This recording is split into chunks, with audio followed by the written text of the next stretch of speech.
ಬಿಳುಪಾದ ಮಂಜು ನೆಲವೆಲ್ಲ ತುಂಬಿ ತಂಪು ಚೆಲ್ಲಿದೆ. ಚಳಿಯಲು ಏನು ಹಿತವನು ಇಂದು ಈ ಸ್ನೇಹ ತಂದಿದೆ.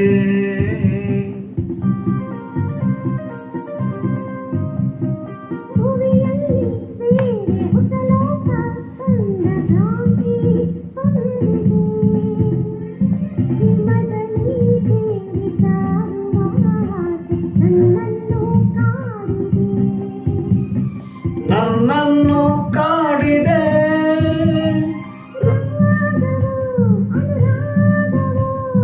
ಯೋಗವು ಶುಭಯೋಗವು ಹರುಷವ ತಂದಿದೆ.